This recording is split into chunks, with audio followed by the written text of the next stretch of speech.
Objectif innovation dans le domaine de la mobilité. Notre région invente le véhicule propre. Et c'est une belle histoire qu'on va vous raconter et comprendre comment, pourquoi, avec plusieurs acteurs du territoire, on peut arriver à une innovation industrielle très importante qui peut faire sa place sur le marché de l'automobile. Bienvenue à Valérie Plantard. Vous êtes déléguée territoriale de l'ARIA Hauts-de-France. En deux mots, ARIA ? Association régionale pour l'industrie automobile. Et c'est le bras armé du développement de cette filière automobile dans notre région. Notre région est en tête des régions dans le domaine de l'automobile. Bienvenue à Nuno Afonso. Vous êtes chargé de projet chez HDFiD. HDFiD, c'est la structure qui accompagne l'innovation et vous travaillez en particulier dans son terrain de jeu. Absolument. L'Artois, le Domarois et le Calaisis. Bienvenue à vous. Et Francis Kopp, vous êtes dirigeant associé de Moventech. Vous allez nous présenter le Galibo. Alors, carte d'identité, c'est qui le Galibo ? Alors, le Galibo, c'est un petit quadricycle léger, un petit pick-up destiné au marché professionnel, véhicule électrique, qui va servir à la fois à tout ce qui est monde rural, commune et camping, caravaning. Il peut se mettre dans un certain nombre de déclinaisons. Voilà. Il sera sur le marché ? Il sera sur le marché à partir de janvier 2025. Une belle histoire de Moventech. Vous êtes deux associés à la tête de cette entreprise qui a comme premier métier la mécatronique. C'est la mécanique, mais de précision et la mécanique innovante. Et là, vous arrivez sur le marché de la mobilité. Regardez et découvrez cette belle histoire. 2 ans après le rachat de la société Lens, l'entreprise devenue Moventech, située à Ruitz et qui emploie 140 collaborateurs, poursuit sa mutation. Elle est spécialisée depuis 20 ans dans la mécatronique qui regroupe notamment la mécanique, l'électronique de puissance ou le moteur électrique. C'est le savoir-faire de base avec des clients variés du secteur de l'industrie, de l'ultralogistique à la robotique, en passant par les papeteries ou les entreprises de tissage. Sous l'impulsion de ses deux associés, Francis Kopp et Antoine Cumin, Moventech a pris un nouveau virage, au propre comme au figuré, en lançant la production de véhicules électriques, son nom, le Galibo.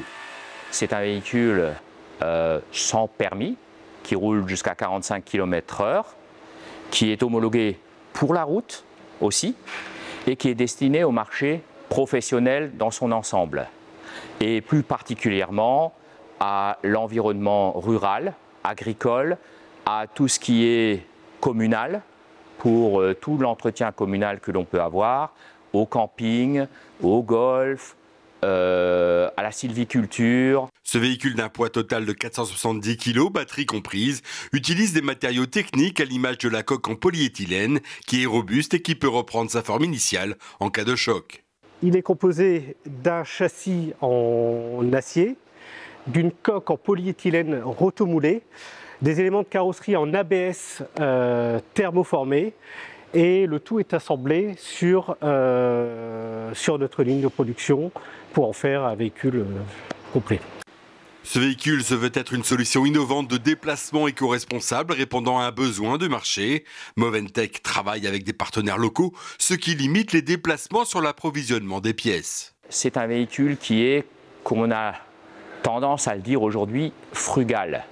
C'est-à-dire qu'il est pas cher par rapport à ce qui peut exister et il est produit dans les Hauts-de-France, assemblé dans notre usine avec également plein d'éléments qui sont assemblés dans notre usine, et c'est un véhicule qui est foncièrement réparable et recyclable. Pour la réalisation de son Galibo, Moventech travaille notamment avec Valeo ou encore pour les pneus avec Blackstar situés sur l'ancien site Bridgestone. Sa ligne de production est en train d'être installée et sera inaugurée prochainement. Il faut se l'imaginer. Nous sommes en pleine phase de mise en place de cette ligne qui sera complètement équipée et en place d'ici la fin du mois où nous allons commencer la production de ce véhicule-là. Le Galibo, c'est donc un concept et une nouvelle orientation pour l'entreprise Moventech qui a une belle carte à jouer dans l'électromobilité. Ben, on a de l'essayer. Et en plus, il y a de l'économie circulaire. Absolument. Circuit court, approvisionnement, faible émission en carbone. Enfin, vous cochez toutes les cases là. C'est ce que l'on a essayé de faire, oui. On en est où du projet ? Le projet avance très bien. La voiture est homologuée. La ligne de production est prête.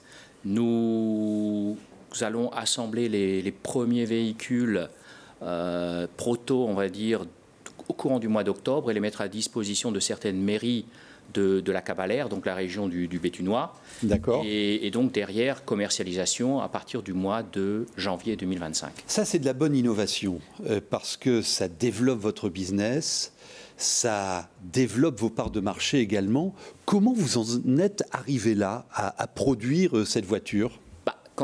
Comme vous l'avez vu dans le reportage, en fait, nous sommes à l'origine un spécialiste de la mécatronique. Et quand on s'est retrouvé, après le rachat de l'entreprise, de dire qu'est-ce qu'on fait demain ?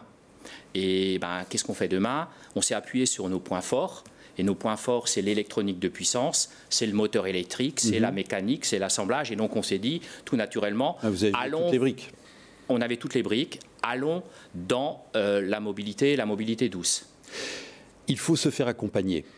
L'importance de ne pas être seul. Comment vous faites-vous accompagner ?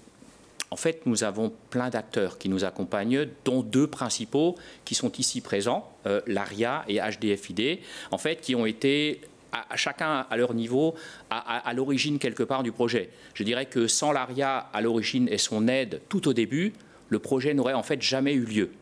Et ensuite, HDFiD nous a permis de définir au démarrage notre stratégie commerciale. Après, d'autres acteurs sont venus nous aider encore. Oui, parce que de l'idée au projet, vous avez une intuition, mais il faut vérifier. Absolument. Si on peut aller au bout, quoi. Absolument. En termes de marché, en termes de process, et c'est là où ils arrivent. Absolument.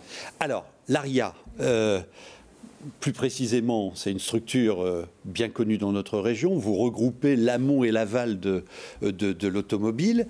Il est venu frapper à votre porte. Qu'est-ce que vous lui avez dit ? Oui, il est venu frapper à notre porte. Ça fait longtemps qu'on connaît Francis. Donc, effectivement, nous, notre métier, en fait, au quotidien, c'est d'être près des entreprises et au quotidien auprès des industriels. Donc, on est un peu un couteau suisse, en fait, pour cette filière. Donc, on prend les besoins et avec notre bonne connaissance de l'écosystème, on est capable de flécher des solutions et d'accompagner au quotidien nos industries. L'ARIA, ce sont des industriels pour les industriels. Donc, on apporte des solutions choisies. Et la première fois qu'il vous parle du Galibo, qu'est-ce que vous dites ? Chiche. Oui, alors, bien sûr.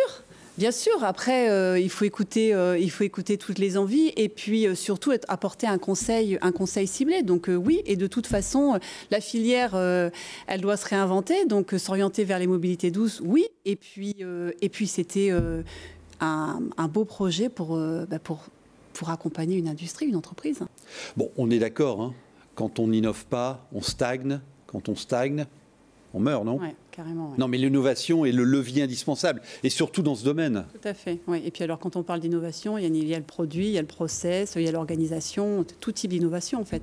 À partir du moment où elle accompagne le développement de l'entreprise, effectivement, on doit être aux côtés des entreprises pour leur apporter des solutions et puis les mettre en lien avec tous les partenaires de l'écosystème. C'est intéressant ce que dit Valérie, parce que là, vous nous présentez une innovation sur un produit, un véhicule.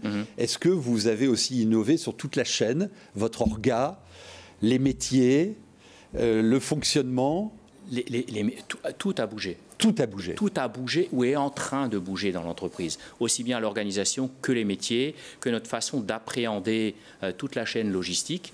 En fait, tous nos fournisseurs vont demain, pour le Galibo, se trouver dans un rayon de 100 km maximum pour les plus lointains. Et l'essentiel étant encore beaucoup plus proche. HDFiD, vous êtes un peu la place de marché de l'innovation dans notre région. Alors vous, comment vous êtes entré dans le jeu ? Qui faites-vous venir pour accélérer le projet de Movintech ? Alors effectivement, on est un peu la porte d'entrée de l'écosystème innovation. Et dans l'innovation, comme partout, tout seul, on ne fait rien. C'est-à-dire qu'en fait, il faut vraiment être en lien avec les experts de l'écosystème, les experts des filières, dont l'ARIA, les pôles de compétitivité. Et puis, effectivement, quand on a des projets comme Movintech, on peut s'enorgueillir sincèrement parce que ça coche toutes les cases. Transition écologique, on est en plein dans de l'innovation sociétale, aussi bien technologique. Donc vraiment, c'est un plaisir d'accompagner Movintech. Ceci dit, pour innover, il n'y a pas vraiment de recette miracle, il n'y a pas vraiment de secret sauce. Il faut faire comme Francis, c'est-à-dire qu'il ne faut pas rester seul. Ça, c'est certain. La solitude, c'est l'ennemi de l'innovation. Et y croire, hein. Oui, il a déjà fait un rachat de l'entreprise par les salariés. Enfin, vous y allez, quoi. Et il faut y aller, quoi. Alors, il faut y aller, de toute façon, à un moment donné, il faut bien se décider, il faut y aller. Vous ne m'avez pas encore parlé des financements. Alors, est-ce que vous accompagnez aussi sur la recherche de financement, le bouclage? Comment ça se passe? Absolument. On est là pour accompagner justement Moventech et les entreprises régionales dans la recherche de financement. Parfois, on peut les accompagner nous-mêmes avec les subventions qu'on gère pour le compte du conseil régional. Je pense à Industrie du futur. Et puis, quand ce n'est pas nous qui les gérons, effectivement, on les met en relation avec les structures qui accompagnent et qui peuvent aller effectivement jusqu'à l'aboutissement du projet. Et donc, est-ce qu'il va concourir au palmarès des entreprises innovantes en Hauts-de-France? Je l'espère, mais j'ai envie de dire, ils sont déjà lauréats de l'année dernière. Alors. Ah ouais, c'est bon. Alors, Donc on a dit cette année rien, mais l'année prochaine, on a un beau projet qui va venir, un autre. Vous nous en dites 2 mots? Oui, alors le palmarès de l'innovation qui vient récompenser les entreprises qui innovent, c'est un collectif d'experts qui vient récompenser ces sociétés-là. Alors ce n'est pas l'apanage des startups, ce n'est pas l'apanage des grands groupes, tout le monde peut candidater parce que l'innovation, Valérie l'a rappelé, elle n'est pas seulement technologique, elle peut être incrémentale, elle peut être sociétale, environnementale. D'accord. Il faut y aller et c'est le 6 décembre. Au siège de région. On remettra les prix. Qu'on remettra les prix. Donc, vous allez sur le site de HDFID, vous notez l'adresse qui s'affiche à l'écran, hautefrance-id.fr pour avoir toutes les conditions pour répondre. Attention, il faut remettre vos dossiers avant le 10 octobre. Bonne chance. Merci beaucoup. On va y aller en galibot, hein. On y va en galibot. Évidemment. Pas de problème. On innove dans notre région. On se retrouve très vite avec une autre belle histoire d'innovation avec Objectif Innovation.